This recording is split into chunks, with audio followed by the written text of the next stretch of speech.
I talked about the Lake Victoria because you can identify it when Mūgo wa-Kībirū said, a people who live in a small lake of eagles. He called it the Lake of Eagles. And because you see eagles actually going, picking fish, tilapia, from Lake Victoria. But what about the Luo? What do they call their home? They call it Nam Lolwe. Nam Lolwe. Nam Lolwe. That's how they call that lake. That's where they feed. God gave them the fish. And by the way, made them very wise. I was asking, when I'm doing my research, those people, because they are civil servants, Luo civil servants, and so they would be posted in the Kikuyu land, and I would ask them, what about these boys? And they were saying that they are very wise, especially in mathematics and science.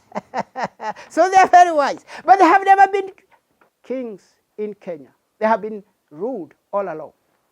Ruled by the Kikuyu, first by Kenyatta, who ruled for about 15 years, followed by Kikuyu lineage, followed by Kibaki, who ruled for 10 years, followed by a drunkard, Uhuru Kenyatta, who ruled for another 10 years. When you calculate, my friends, you find that the Luo have been under the Kikuyu rule for 36 years. Put on top of that the Kalenjin rule of 24 years through Moi. My friend, you add them. You see for how long the Luo has been subjected into suffering, because not one of those who did not fight the Luo. In fact, I remember this man called Moi saying that it is useless that you people are giving birth, because they were killing them. They killed Tom Mboya. They killed Owen Skodek. They killed the line is endless. The many, and those are now the prominent people. What will happen now when these people take over the government? Because this is exactly what is going to take. Tell Alila, take up the sword. You saw the other day, another time, and your priest of swearing in is my professor friend, Miguna, and Kajwang. They sought you to be the president. You deluded yourself. But now when reality comes, you're not coming up and say, hey, Ruto, your time is over. I'll help you I'll show you how to take him out. Take the word of God, and I want you, Luo people, to understand what God says. Take the Bible, open up, and get an analogy of the rulership Ruto, and lead him Isaiah chapter 28. Isaiah chapter 28 from verse 1. It says here about the drunkards of Ephraim, showing the Kikuyu to be the tribe of Ephraim, pedigree Israeli people. And you, the Luo, are taken as, analogically speaking, of the ancient Israel, the Palestinians.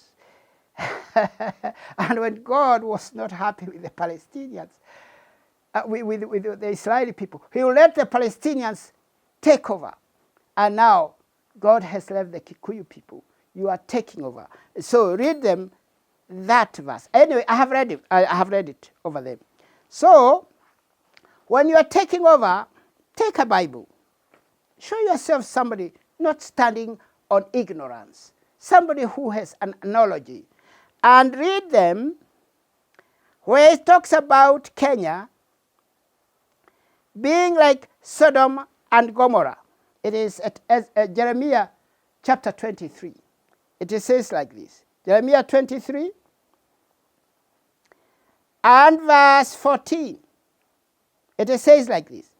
And in the prophets of Jerusalem, read Nairobi,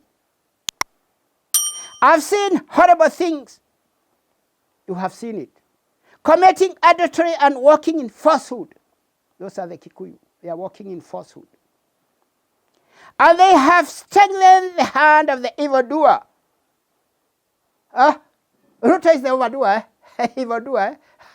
Ruto must be the evildoer. Why? Because with Uhuru, they were taken to Hague. Why? If you read between the lines. It's because Uhuru was trying to defend the Kikuyu, and Ruto and others were involved. They were accused of it. Although they were removed from it, they were accused. Where there is smoke, there is fire. The evildoers, so the Kikuyu supported Ruto, the evildoer, the evildoer, each one from his own badness. The Kikuyu are very bad. Even today I'm talking to them. They can't listen. They don't care about their God. I tell them about what Mūgo wa-Kībirū said, they don't care. I read them the Quran, they don't care. I read them the Bible, they don't care. And when their own man, Uhuru Kenyatta, told them, no, don't vote for this man. Oh, they lined up in hordes and made him the king. And I told them, then you should not be complaining about your own hands. You are the ones. 47% of Ruto's votes came from you Kikuyu people, isn't it? Then you are not supposed even to join those Mirolongano, those rallies of saying Ruto must go. You should shut up, Kikuyu. You should shut up because you did not listen. And now you are reaping the fruits of your blocked ears. Just like Mūgo wa-Kībirū said, that there are a generation which come with boogies in their ears. Boogies. That's the same generation I'm calling Gen Z, Gen Zero, Gen of zombies, generation of Zuzus. They will walk to parliament. They are shot. This guy, this one has been shot, and he's still going. The other one is, he has been shot. They are still. How did you describe this kind of people? The zombie. They have no leader. Kikuyu men who joined that group were shot. If you're not a Kikuyu, you are shot. That is the order. So you go to Mukuru Kwajenga and say, oh, this what? Where do you think those people would be dumped, as many as they were? Being killed because of your not listening to your leader, Uhuru Kenyatta. Now you have to pay for it.